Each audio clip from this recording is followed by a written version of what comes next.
بسم اللہ الرحمن الرحیم۔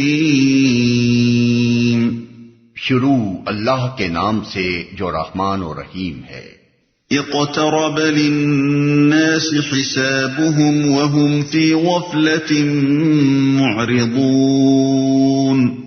قریب آ گیا ہے لوگوں کے حساب کا وقت، اور وہ ہیں کہ غفلت میں منہ موڑے ہوئے ہیں۔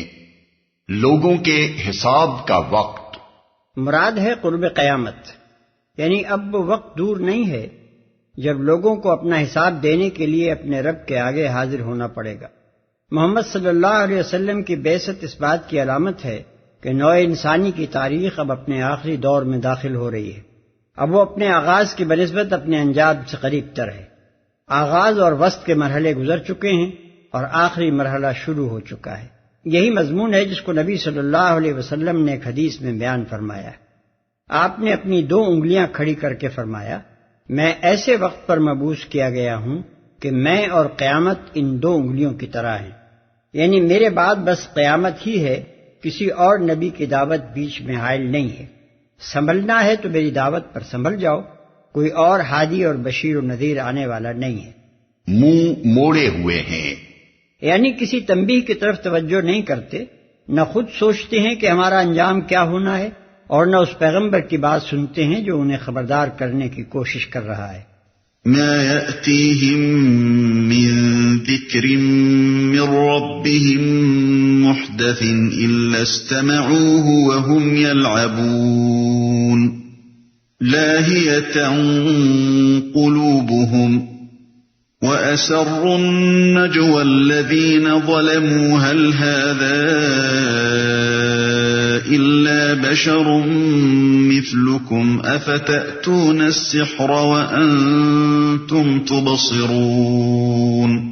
ان کے پاس جو تازہ نصیحت بھی ان کے رب کی طرف سے آتی ہے اس کو بتکلف سنتے ہیں اور کھیل میں پڑے رہتے ہیں، دل ان کے دوسری ہی فکروں میں منہمک ہیں، اور ظالم آپس میں سرگوشیاں کرتے ہیں کہ یہ شخص آخر تم جیسا ایک بشر ہی تو ہے، پھر کیا تم آنکھوں دیکھ کے جادو کے پھندے میں پھنس جاؤ گے؟ ان کے رب کی طرف سے آتی ہے، یعنی قرآن کی ہر نئی سورت جو محمد صلی اللہ علیہ وسلم پر نازل ہوتی ہے اور انہیں سنائی جاتی ہے۔ کھیل میں پڑے رہتے ہیں۔ وہم یلعبون کے 2 مطلب ہو سکتے ہیں، ایک وہ جو اوپر ترجمے میں اختیار کیا گیا ہے، اور اس میں کھیل سے مراد یہی زندگی کا کھیل ہے جیسے خدا اور آخرت سے غافل لوگ کھیل رہے ہیں۔ دوسرا مطلب یہ ہے کہ وہ اسے سنجیدگی کے ساتھ نہیں سنتے بلکہ کھیل اور مذاق کے طور پر سنتے ہیں۔ پھندے میں پھنس جاؤ گے، پھنسے جاتے ہو بھی ترجمہ ہو سکتا ہے، اور دونوں ہی مطلب صحیح ہیں۔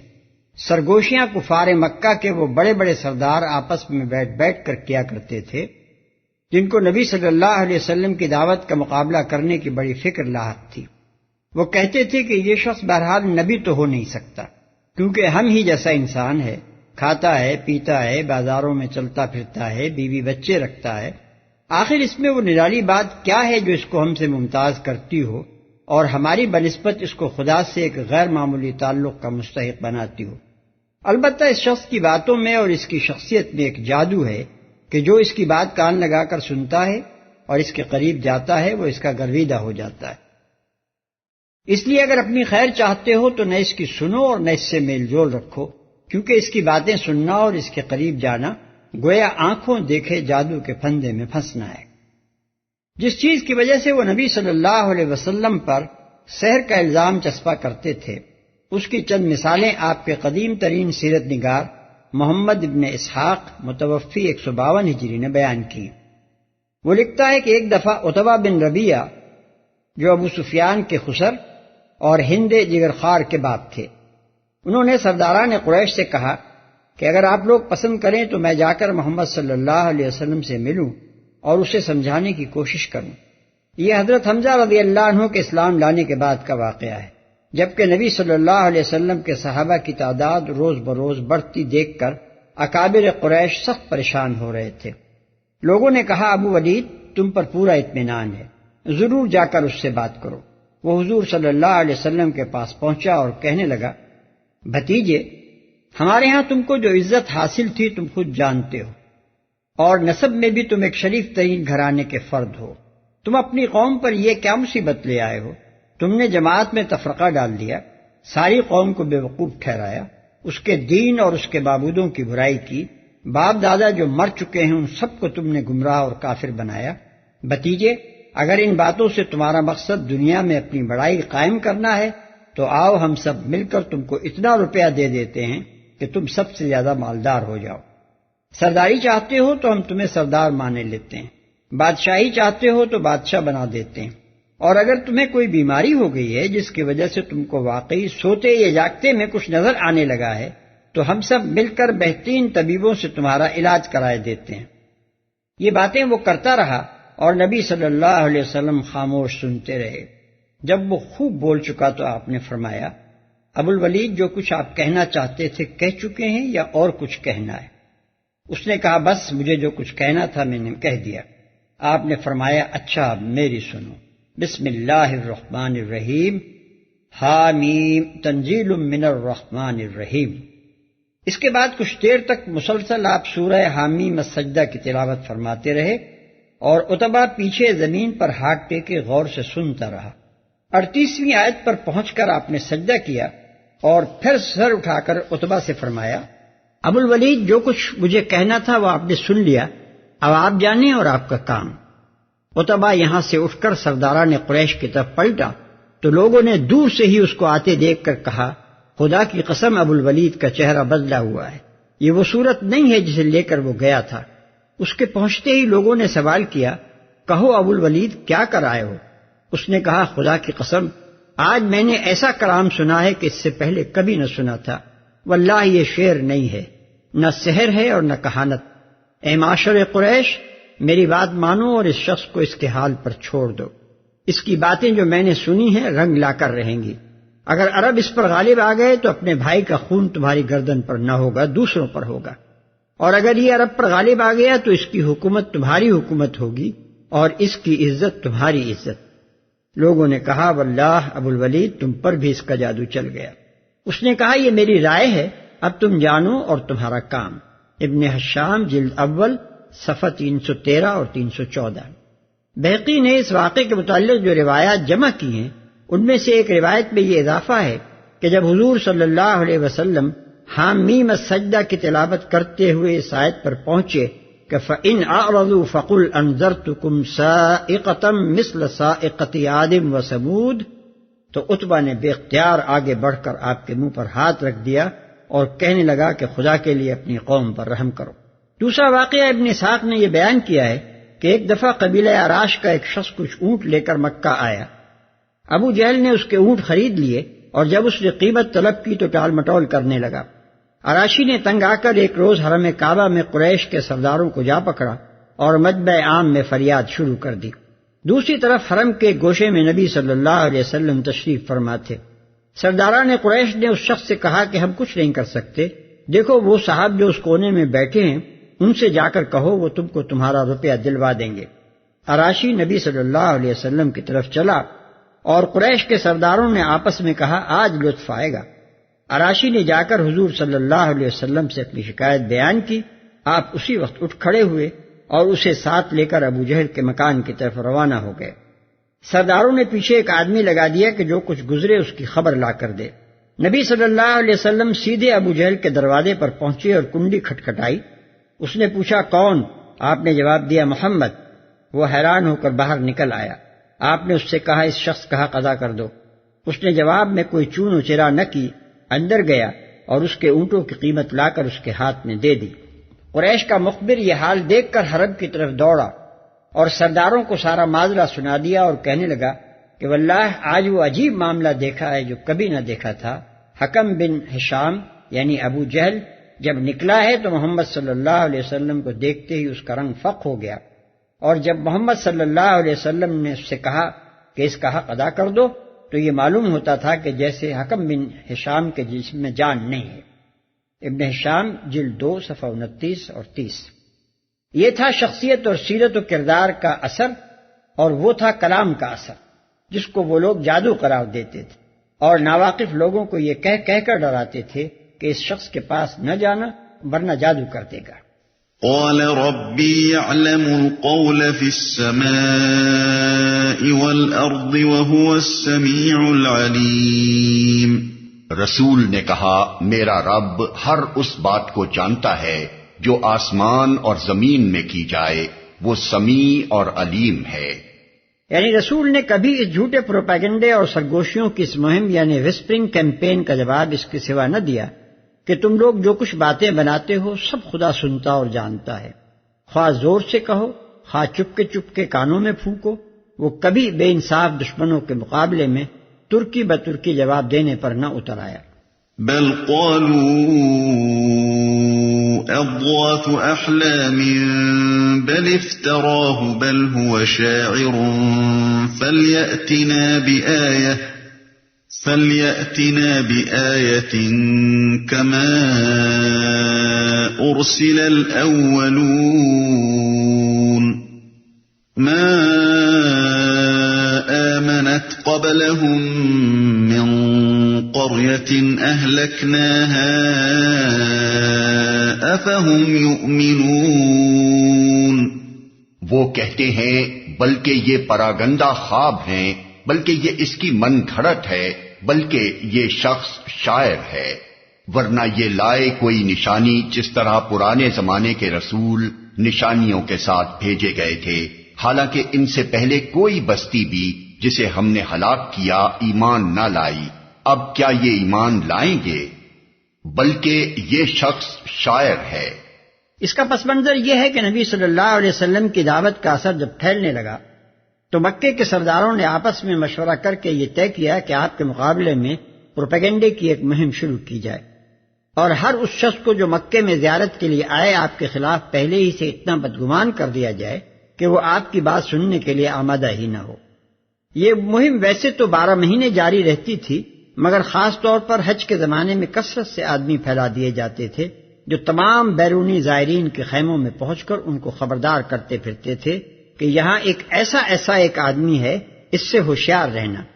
ان گفتگوؤں میں طرح طرح کی باتیں بنائی جاتی تھیں، کبھی کہا جاتا کہ یہ شخص جادوگر ہے، کبھی کہا جاتا کہ ایک کلام اس نے خود گھڑ رکھا ہے اور کہتا ہے خدا کا کلام ہے، کبھی کہا جاتا کہ عجیب وہ کلام کیا ہے، دیوانوں کی بڑھ اور پراگندہ خیالات کا پلندہ ہے، کبھی کہا جاتا کہ شاعرانہ تخیلات اور تک بندیاں ہیں جن کا نام اس نے کلام الہی رکھا ہے۔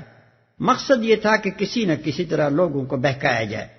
صداقت کا ان کے سامنے سرے سے کوئی سوال ہی نہ تھا کہ جم کر کوئی ایک قطعی اور جچی تلی رائے ظاہر کرتے، لیکن اس جھوٹے پروپیگنڈے کا حاصل جو کچھ ہوا وہ یہ تھا کہ نبی صلی اللہ علیہ وسلم کا نام انہوں نے خود ملک کے گوشے گوشے میں پہنچا دیا۔ آپ کی جتنی شہرت مسلمانوں کی کوششوں سے سال ہا سال میں بھی نہ ہو سکتی تھی، وہ قریش کی اس مخالفانہ مہم سے تھوڑی مدت ہی کے اندر ہو گئی۔ ہر شخص کے دل میں ایک سوال پیدا ہو گیا کہ آخر معلوم تو ہو وہ کون ایسا آدمی ہے جس کے خلاف یہ طوفان برپا ہے، اور بہت سے سوچنے والوں نے سوچا کہ اس شخص کی بات سنی تو جائے، ہم کوئی بچے تو نہیں ہیں کہ خامخواہ بہک جائیں گے۔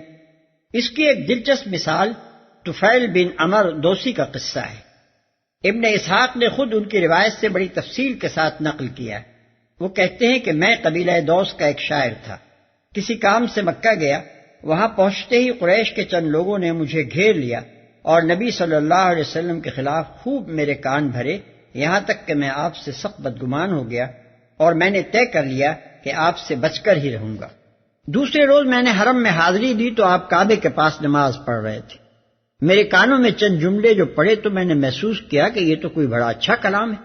میں نے اپنے دل میں کہا کہ میں شاعر ہوں، جوان مرد ہوں، عقل رکھتا ہوں، کوئی بچہ نہیں ہوں کہ صحیح اور غلط میں تمیز نہ کر سکوں، آخر کیوں نہ اس شخص سے مل کر معلوم کروں کہ یہ کیا کہتا ہے۔ چنانچہ جب نبی صلی اللہ علیہ وسلم نماز سے فارغ ہو کر واپس چلے تو میں آپ کے پیچھے پیچھے ہو لیا اور آپ کے مکان پر پہنچ کر میں نے عرض کیا کہ آپ کی قوم نے آپ کے متعلق مجھ سے یہ کچھ کہا تھا اور میں آپ سے اس قدر بدگمان ہو گیا تھا کہ میں نے اپنے کانوں میں روئی ٹھونس لی تھی تاکہ آپ کی آواز نہ سننے پاؤں، لیکن ابھی جو چند کلمے میں نے آپ کی زبان سے سنے ہیں وہ مجھے کچھ اچھے معلوم ہوئے، آپ مجھے ذرا تفصیل سے بتائیے آپ کیا کہتے ہیں۔ نبی صلی اللہ علیہ وسلم نے جواب میں مجھ کو قرآن کا ایک حصہ سنایا اور میں اس سے اس قدر متاثر ہوا کہ اسی وقت ایمان لے آیا۔ پھر واپس جا کر میں نے اپنے باپ اور بیوی کو مسلمان کیا. اس کے بعد اپنے قبیلے میں مسلسل اشاعت اسلام کرتا رہا، یہاں تک کہ غزوہ خندق کے زمانے تک پہنچتے پہنچتے میرے قبیلے کے 70-80 گھرانے مسلمان ہو گئے. ابن ہشام جلد 2 صفحہ 22-24. ایک اور روایت جو ابن اسحاق نے نقل کی ہے، اس سے معلوم ہوتا ہے کہ سرداران قریش اپنی محفلوں میں خود اس بات کا اعتراف کرتے تھے کہ جو باتیں وہ نبی صلی اللہ علیہ وسلم کے خلاف بناتے ہیں وہ محض جھوٹ ہیں. وہ کہتا ہے کہ ایک مجلس میں نضر بن حارث نے تقریر کی کہ تم لوگ محمد کا مقابلہ جس طرح کر رہے ہو اس سے کام نہ چلے گا. وہ جب تمہارے درمیان نوعمر جوان تھا تو تمہارا سب سے زیادہ خوش اتوار آدمی تھا، سب سے زیادہ سچا اور سب سے بڑھ کر امین سمجھا جاتا تھا. اب کہ اس کے بال سفید ہونے کو آ گئے، تم کہتے ہو یہ ساحر ہے، کاہن ہے، شاعر ہے، مجنون ہے. بخدا وہ ساحر نہیں ہے. ہم نے ساحروں کو دیکھا ہے اور ان کی جھاڑ پھونک سے ہم واقف ہیں. بخدا وہ کاہن بھی نہیں ہے. ہم نے کاہنوں کی تک بندیاں سنی ہیں اور جیسی گول مول باتیں وہ کیا کرتے ہیں ان کا ہمیں علم ہے. بخدا وہ شاعر بھی نہیں ہے. شعر کی تمام اصناف سے ہم واقف ہیں اور اس کا کلام ان میں سے کسی صنف میں نہیں آتا. بخدا وہ مجنون بھی نہیں ہے. مجنون کی جو حالت ہوتی ہے اور جیسی بے تکی بڑ وہ ہانکتا ہے، کیا اس سے ہم بے خبر ہیں؟ اے سرداران قریش، کچھ اور بات سوچو. جس چیز کا مقابلہ تمہیں درپیش ہے وہ اس سے زیادہ بڑی ہے کہ یہ باتیں بنا کر تم اسے شکست دے سکو. اس کے بعد اس نے یہ تجویز پیش کی کہ عجم سے رستم و اسفندیار کے قصے لا کر پھیلائے جائیں تاکہ لوگ ان میں دلچسپی لینے لگیں اور وہ انہیں قرآن سے زیادہ عجیب معلوم ہوں. چنانچہ کچھ دنوں اس پر عمل کیا گیا اور خود نضر نے داستان گوئی شروع کر دی. ابن ہشام جلد اول صفحہ 320-321. اب کیا یہ ایمان لائیں گے؟ اس مختصر سے جملے میں نشانی کے مطالبے کا جو جواب دیا گیا ہے وہ 3 مضمونوں پر مشتمل ہے. ایک یہ کہ تم پچھلے رسولوں کی سی نشانیاں مانگتے ہو مگر یہ بھول جاتے ہو کہ حق دھرم لوگ ان نشانیوں کو دیکھ کر بھی ایمان نہ لائے تھے. دوسرے یہ کہ تم نشانی کا مطالبہ تو کرتے ہو مگر یہ یاد نہیں رکھتے کہ جس قوم نے بھی صریح معجزہ آنکھوں سے دیکھ لینے کے بعد ایمان لانے سے انکار کیا ہے وہ پھر ہلاک ہوئے بغیر نہیں رہی ہے. تیسرے یہ کہ تمہاری منہ مانگی نشانی نہ بھیجنا تو تم پر خدا کی ایک بڑی مہربانی ہے. اب تک تم انکار پر انکار کیے جاتے رہے اور مبتلا عذاب نہ ہوئے. کیا اب نشانی اس لیے مانگتے ہو کہ ان قوموں کا سنجام دیکھو جو نشانیاں دیکھ کر بھی ایمان نہ لائیں اور تباہ کر دی گئی؟ وما ارسلنا قبلك الا رجالا نوحي اليهم فاسالوا اهل الذكر ان كنتم لا تعلمون. اور اے محمد، تم سے پہلے بھی ہم نے انسانوں ہی کو رسول بنا کر بھیجا تھا جن پر ہم وحی کیا کرتے تھے. تم لوگ اگر علم نہیں رکھتے تو اہل کتاب سے پوچھ لو جن پر ہم وحی کیا کرتے تھے. یہ جواب ہے ان کے اس قول کا کہ یہ شخص تم جیسا ایک بشر ہی تو ہے. وہ نبی صلی اللہ علیہ وسلم کی بشریت کو اس بات کی دلیل قرار دیتے تھے کہ آپ نبی نہیں ہو سکتے. جواب دیا گیا کہ پہلے زمانے کے جن لوگوں کو تم خود مانتے ہو کہ وہ خدا کی طرف سے بھیجے گئے تھے وہ سب بھی بشر ہی تھے اور بشر ہوتے ہوئے ہی خدا کی وحی سے سرفراز ہوئے تھے. اہل کتاب سے پوچھ لو، یعنی یہ یہودی جو آج اسلام کی دشمنی میں تمہارے ہمنوا ہیں اور تم کو مخالفت کے داؤ پیچ سکھایا کرتے ہیں، انہی سے پوچھ لو کہ موسیٰ علیہ السلام اور دوسرے انبیاء بنی اسرائیل کون تھے، انسان ہی تھے یا کوئی اور مخلوق؟ وما جعلناهم جسدا لا يأكلون الطعام وما كانوا خالدين. ان رسولوں کو ہم نے کوئی ایسا جسم نہیں دیا تھا کہ وہ کھاتے نہ ہوں اور نہ وہ سدا جینے والے تھے. ثم صدقناهم الوعد فأنجيناهم ومن نشاء وأهلكنا المسرفين. پھر دیکھ لو کہ آخر کار ہم نے ان کے ساتھ اپنے وعدے پورے کیے اور انہیں اور جس جس کو ہم نے چاہا بچا لیا اور حد سے گزر جانے والوں کو ہلاک کر دیا. یعنی پچھلی تاریخ کا سبق صرف اتنا ہی نہیں بتاتا کہ پہلے جو رسول بھیجے گئے تھے وہ انسان تھے، بلکہ یہ بھی بتاتا ہے کہ ان کی نصرت و تائید کے اور ان کی مخالفت کرنے والوں کو ہلاک کر دینے کے جتنے وعدے اللہ نے ان سے کیے تھے وہ سب پورے ہوئے، اور ہر وہ قوم برباد ہوئی جس نے ان کو نیچا دکھانے کی کوشش کی۔ اب تم اپنا انجام خود سوچ لو۔ لقد انزلنا الیکم کتابا فیہ ذکرکم افلا تعقلون۔ لوگو، ہم نے تمہاری طرف ایک ایسی کتاب بھیجی ہے جس میں تمہارا ہی ذکر ہے، کیا تم سمجھتے نہیں ہو؟ یہ اکٹھا جواب ہے کفار مکہ کے ان مستند اقوال کا جو وہ قرآن اور محمد صلی اللہ علیہ وسلم کے متعلق کہتے تھے کہ یہ شاعری ہے، یہ ساحری ہے، یہ پراگندہ خواب ہیں، یہ من گھڑت افسانے ہیں وغیرہ۔ اس پر فرمایا جا رہا ہے کہ اس کتاب میں آخر وہ کون سی نرالی بات ہے جو تمہاری سمجھ میں نہ آتی ہو، جس کی وجہ سے اس کے متعلق تم اتنی متضاد رائیں قائم کر رہے ہو۔ اس میں تو تمہارا اپنا ہی حال بیان کیا گیا ہے، تمہارے ہی نفسیات اور تمہارے ہی معاملات زندگی زیر بحث ہیں، تمہاری ہی فطرت اور ساخت اور آغاز و انجام پر گفتگو ہے، تمہارے ہی ماحول سے وہ نشانیاں چن چن کر پیش کی گئی ہیں جو حقیقت کی طرف اشارہ کر رہی ہیں، اور تمہارے ہی اخلاقی اوصاف میں سے فضائل اور قبائح کا فرق نمایاں کر کے دکھایا جا رہا ہے جس کے صحیح ہونے پر تمہارے اپنے ضمیر گواہی دیتے ہیں۔ ان سب باتوں میں کیا چیز ایسی گنجلک اور پیچیدہ ہے کہ اس کو سمجھنے سے تمہاری عقل عاجز ہو؟